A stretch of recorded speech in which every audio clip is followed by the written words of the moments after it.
Invasion and resistance. The anomalies appeared on a Tuesday. Dr. Sarah Chen was reviewing data from the Mauna Kea Observatory when she noticed them.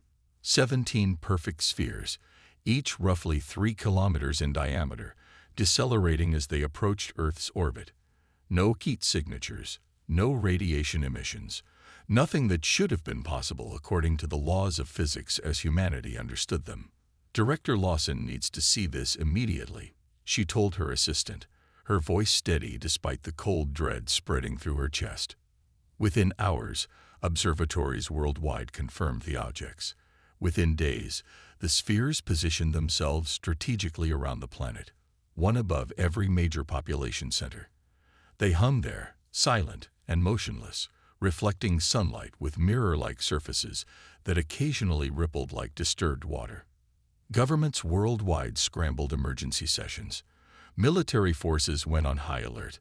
Citizens alternated between panic and fascination, with #visitors from beyond trending globally as millions posted images of the vessels. In the Pentagon's underground war room, General Helena Martinez stared at satellite imagery of the sphere positioned above Washington, D.C. "Any communication attempts?" she asked. Colonel Reeves shook his head. "We've tried every frequency, every mathematical sequence, even basic binary. No response. And our offensive capabilities. We have missiles standing by, but without knowing their intentions." The general's reply was cut short as the displays around them flickered. Every screen suddenly showed the same image, a being that appeared almost human, if humans were made of swirling smoke contained within a transparent membrane. Its features shifted constantly, never settling into a recognizable expression. "People of Earth," the being spoke in perfect English, its voice simultaneously broadcast across all communication channels worldwide. "Your planet has been selected for integration into the hegemony. Resistance is unnecessary and inefficient. Prepare for processing." The transmission ended. For 11 minutes, nothing happened. Then the spheres opened. They didn't split or unfold. Rather, their surfaces simply phased away, revealing swarms of smaller craft. The dropships, sleek, obsidian needles approximately 20 meters long, descended toward Earth's surface in perfect formation. "Weapons free," came the order from military commands worldwide. Earth's combined military might engaged. Missiles streaked skyward. Artillery roared. Fighter jets scrambled and engaged with everything in their arsenals. And nothing happened. The weapons either passed through the alien craft as if they were holograms or detonated harmlessly against shields that showed no sign of strain. Not a single craft was damaged. They continued their silent, methodical descent. The dropships landed simultaneously in major cities across the globe. For 7 minutes, nothing happened. Then their hulls liquefied, and the invaders emerged. The aliens, quickly dubbed wraiths by terrified witnesses, resembled 7-foot-tall humanoids composed of the same smoke-like substance as their ambassador, contained within transparent, flexible exoskeletons. They carried no visible weapons. They didn't need them. When the first wraith encountered a human, a brave London police constable who approached with hands raised in peace, it simply reached out. Its arm extended impossibly, passing through the officer's chest without breaking skin. The man dropped instantly, eyes vacant, body intact but unmistakably dead. The pattern repeated worldwide. The wraiths advanced methodically, their touch bringing instant death without visible injury. Conventional weapons had no effect. Bullets passed through them. Explosives merely dispersed their forms temporarily before they reconstituted. Within 24 hours, major cities worldwide fell silent. Death tolls climbed into the millions as humanity retreated from population centers. Governments collapsed or went underground. Military forces regrouped to protected locations, desperately seeking some way to fight an enemy that seemed to exist partially outside physical reality. 3 weeks into the invasion, Dr. Chen found herself in a hastily established research facility beneath the Rocky Mountains, alongside scientists from a dozen countries. They're not killing in the conventional sense, she explained, projecting scans taken from fallen victims. Brain activity ceases instantly upon contact, but there's no physical trauma. It's as if they're extracting consciousness itself. Harvesting souls? Asked a general, with grim irony. More like data, replied Dr. Amit Sharma, formerly of MIT's Quantum Computing Division. Our working theory is that these beings experience reality differently than we do. To them, consciousness itself may be a resource, information patterns they can extract and process. That doesn't help us fight them, snapped Colonel Reeves. Actually, it might, said Dr. Chen, bringing up new data. We've been analyzing tissue samples from a partially destroyed wraith recovered from the Chicago resistance. Across the globe, small pockets of resistance had formed. Most were quickly eliminated, but occasionally they achieved minor victories, particularly when using unconventional weapons. In Chicago, resistance fighters had discovered that extreme cold briefly solidified a wraith's outer membrane, making it vulnerable to physical damage. Their physical composition includes elements we've never encountered, particles that seem to exist simultaneously in our dimension and another, Chen continued. But they're bound together by an electromagnetic field with a very specific frequency. Disrupt that frequency, and we disrupt them, finished Dr. Sharma. Over the next month, while wraiths methodically processed smaller cities and began advancing into rural areas, the scientists developed a prototype disruptor weapon. It was bulky, with limited range, but tests on captured wraith tissue were promising. Meanwhile, humanity adapted. Those who survived learned to detect the subtle electromagnetic fluctuations that preceded wraith appearances. Underground networks formed, sharing information and resources. Former enemies became allies against a common threat. In what remained of London, resistance leader Marcus King, once a history professor, now a hardened fighter, received the first shipment of disruptor weapons. 6 units, he told his gathered fighters in their underground bunker.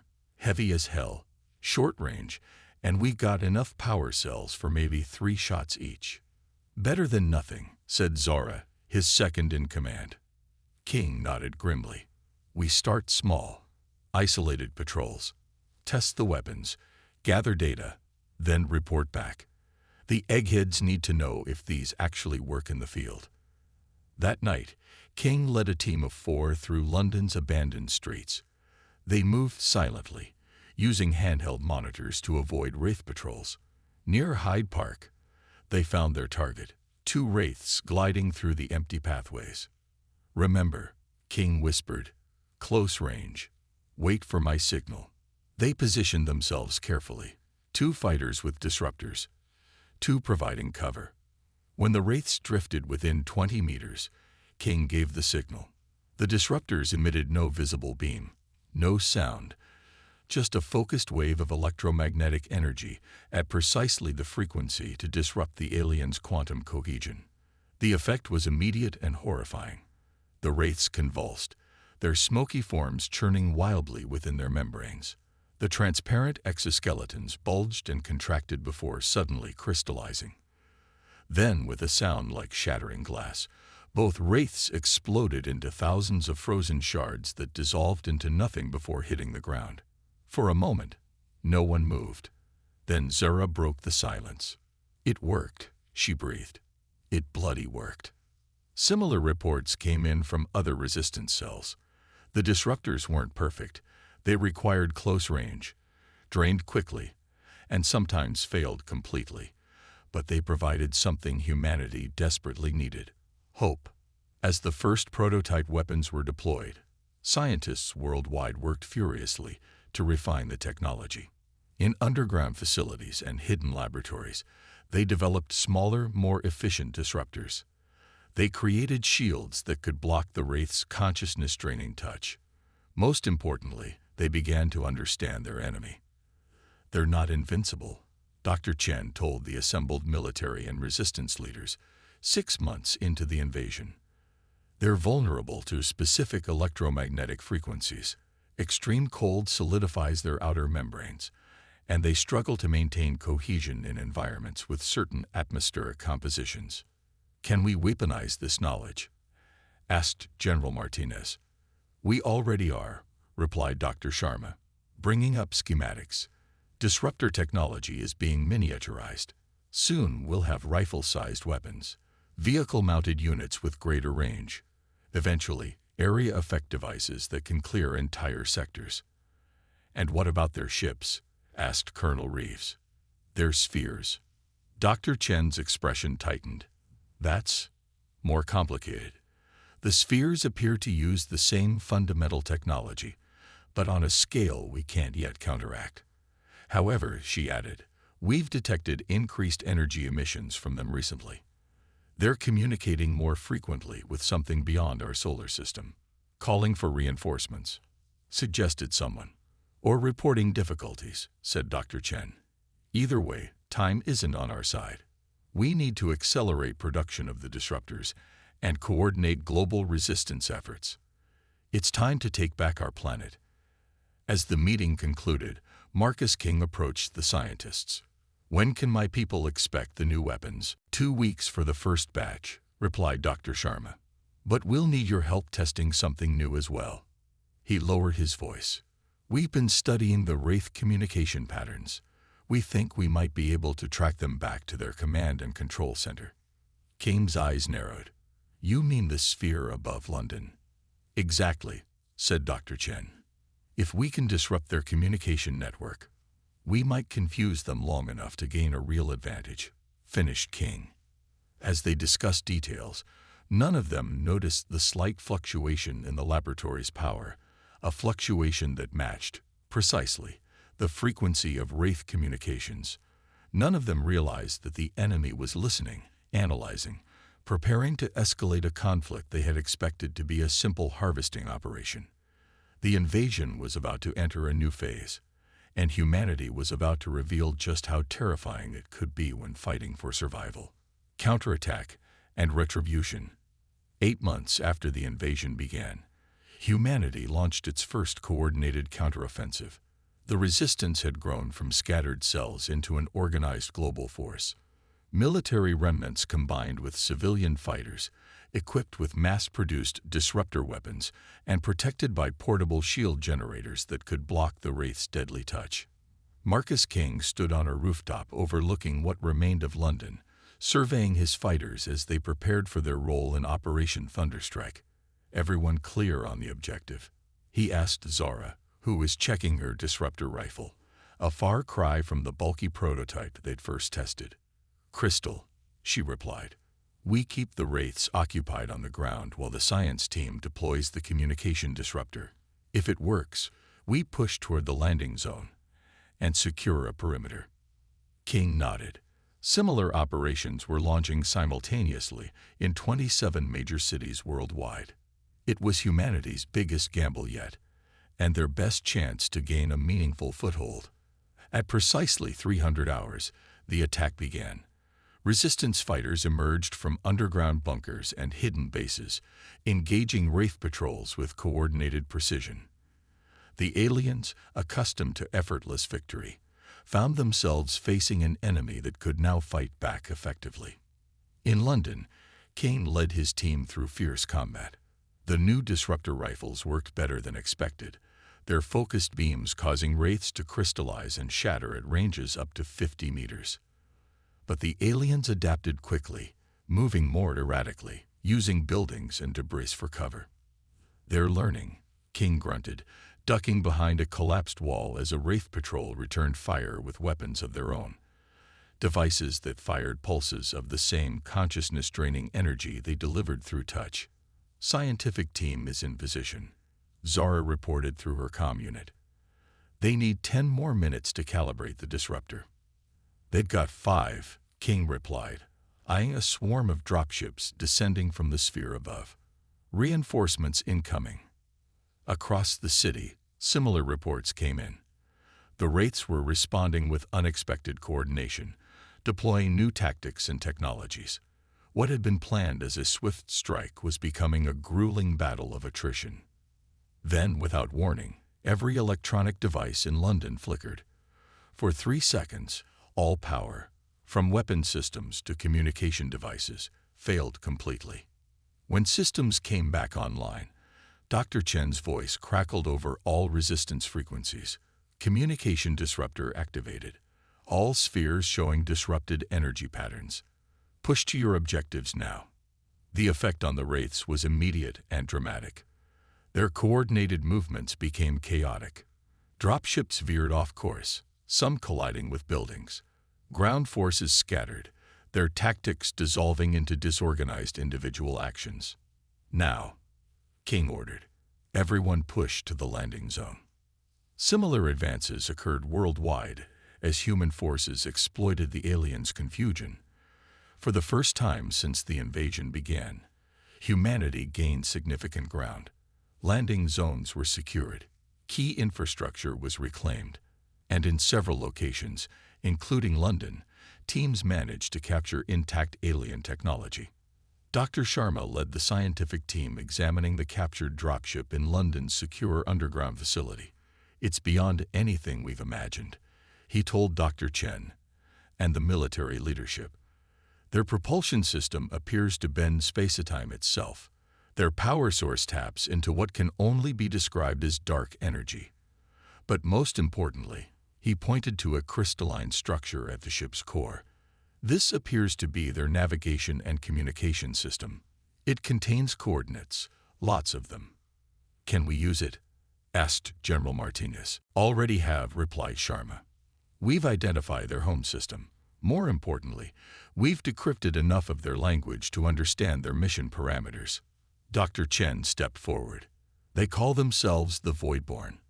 They're a collective consciousness that has evolved beyond physical limitations as we understand them. They don't invade planets to conquer territory. They harvest consciousness to expand their collective. Like a virus, muttered Colonel Reeves. More like an ever-expanding database, corrected Sharma. Each consciousness they absorb adds to their knowledge, their capabilities. They've done this to 17 other civilizations before us. And now we know where they come from, said Martinez, studying the coordinates. Over the next 3 months, humanity's counteroffensive continued. The communication disruption had been temporary, but it provided the breakthrough needed. Cities were reclaimed. Wraith forces were pushed back into defensive positions around their landing zones. And most importantly, captured alien technology was reverse-engineered at an astonishing pace. In orbit, what remained of the world's space agencies combined with private aerospace companies to adapt alien propulsion and weapons systems to human spacecraft. The first human warships, cobbled together from space station modules, satellite components, and Wraith technology, took shape in improvised orbital shipyards. They're not pretty, admitted Commander Yuki Tanaka, formerly of JAXA, as she led King and Dr. Chen through the cramped corridors of the ESV Retribution. But they'll get us where we need to go. And the weapons systems? Asked King. Scaled-up versions of the disruptor technology, powered by adapted Wraith energy cells, theoretical range of 10,000 kilometers in space, should punch right through their shields, assuming the principles are the same. Dr. Chen ran her hand along a console covered in a mix of human and alien interfaces. How many ships do we have? 7 combat-ready. 3 more in final assembly. Not much compared to their fleet, but they don't expect us to fight back in space at all, finished King. Element of surprise counts for a lot. As Earth's first defense fleet prepared, the tide on the ground continued to turn. Humanity, armed with increasingly sophisticated adaptations of alien technology, pushed the Wraiths back to their initial landing zones. The spheres remained in orbit, occasionally launching reinforcements, but the invaders had clearly lost momentum. 13 months after the invasion began, Operation Starfall launched. Earth's makeshift fleet, cloaked with adapted Wraith stealth technology, approached the sphere above London. Commander Tanaka sat rigid in the Retribution's command chair. All ships in position. Weapons charge. Waiting for your order, General. From her command center beneath the Rocky Mountains, General Martinez surveyed feeds from all 10 ships. Remember your targets. Engines first, then communication arrays. We need at least one sphere intact enough to capture. Commence attack. The human fleet decloaked simultaneously, disruptor cannons firing in perfect synchronization. The sphere's shields flared brilliant blue, then collapsed as the carefully calibrated frequencies tore through their quantum matrix. For the first time, humanity witnessed a sphere damage. Its mirror-like surface cracked like ice on a pond, energy leaking in brilliant white streams. Secondary explosions rippled across its surface as the human ships pressed their advantage, targeting key systems identified from captured dropships. Within 20 minutes, the battle was over. The sphere, disabled but largely intact, hung motionless in orbit. Similar victories were reported worldwide as humanity's small but determined fleet systematically disabled the alien command vessels. The ground war intensified as Wraith forces, cut off from orbital command, fought with desperate intensity. But without coordination and reinforcement, the outcome was inevitable. One by one, landing zones fell to human forces. 3 weeks after Operation Starfall, scientists and military specialists boarded the captured sphere above London. What they found revolutionized human understanding of physics, biology, and the nature of consciousness itself. Most importantly, they located the sphere's long-range navigation system and the coordinates of the Voidborn's home system. In the captured sphere's control center, now repurposed as humanity's first interstellar command post, King found Dr. Chen studying alien data displays. "They're sending a fleet," she said without preamble. 17 more spheres, heading directly for Earth. Arrival estimated in 11 months. King absorbed this in silence before asking, "What about our plan?" "Proceeding as scheduled. The first strike fleet will be ready in 2 months. 5 converted spheres, fully armed with enhanced disruptor weapons, and the payload." Chen's expression hardened. "The quantum resonance bomb is ready. One detonation will disrupt their entire collective consciousness, not just the invasion force, everything connected to it." "Genocide," King said quietly. "They didn't give us a choice," Chen replied, her voice tight. 17 civilizations before us, trillions of consciousnesses processed. They won't stop unless we stop them." 2 months later, humanity launched its first interstellar warfleet. 5 captured and converted Wraith spheres, commanded by humans but operated largely by adaptive AI systems, accelerated toward the Voidborn home system at speeds that bent relativity itself. Commander Tanaka, appointed fleet admiral, addressed the combined military and scientific leadership before departure. "We go not just to defend Earth, but to establish humanity's place among the stars. The Voidborn saw us as just another harvest. They'll learn that humans don't surrender. We adapt, we overcome, and when threatened, we strike back with everything we have." 4 months later, faster than expected due to improvements in the drive systems, the human fleet arrived at the Voidborn home system. What they found was both awe-inspiring and terrifying. The Voidborn world wasn't a planet, but a vast, artificial structure, a Dyson swarm of interconnected habitats surrounding a dying star.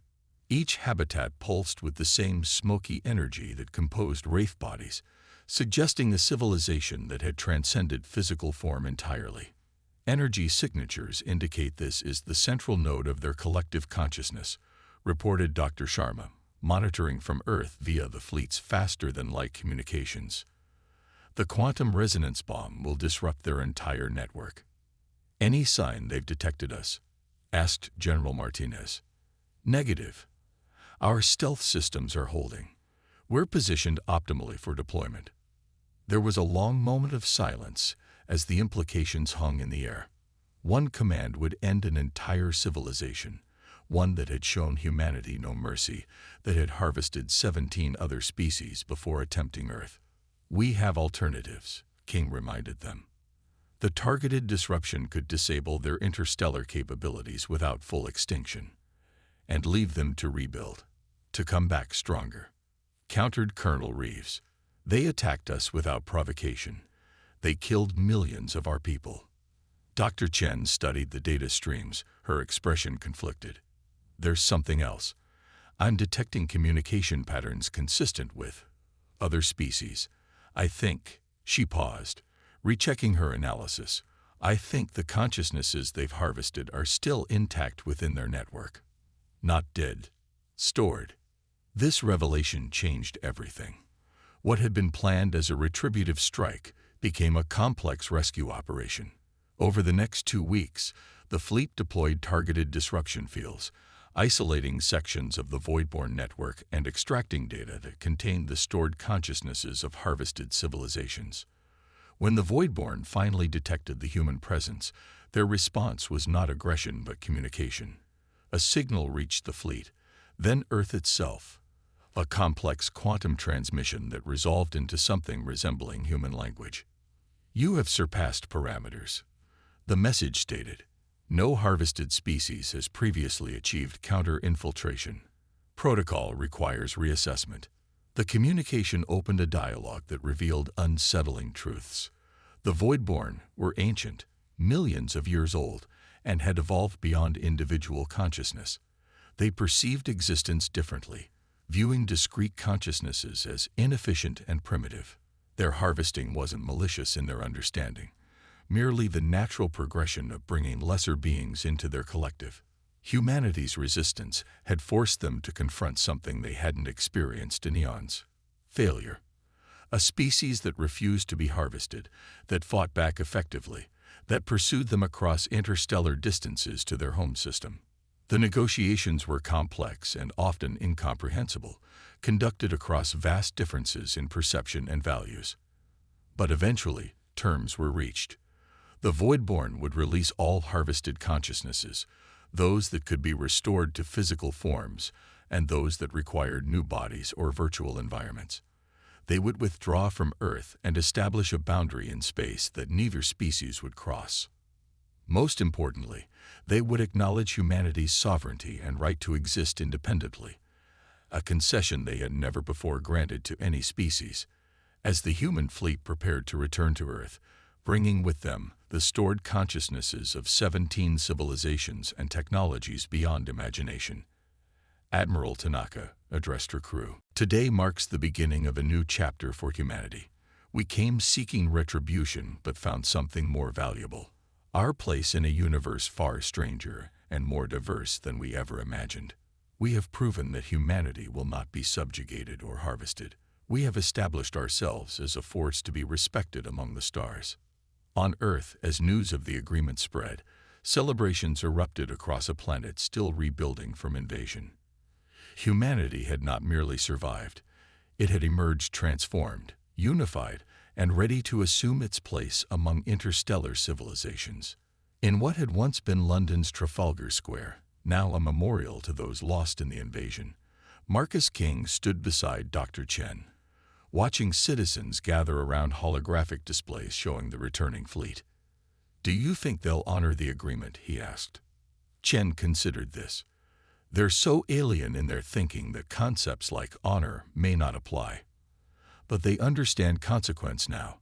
They've learned that humanity is not to be underestimated. A lesson the galaxy would do well to remember, King said, looking up at the stars that now represented not just distant suns, but potential allies, enemies, and civilizations waiting to be reborn. Above them, barely visible in the daylight sky, the first of Earth's new defense platforms moved into position, sentinels built with reverse-engineered alien technology, ensuring that humanity would never again be caught unprepared. The invasion had brought destruction and death, but from those ashes emerged a species transformed, unified, advanced, and ready to take its place among the stars. The message was clear to any civilization watching. Earth was not a world to be harvested or conquered. It was the home of humanity. Adaptive, resilient, and now, a rising power in the galaxy.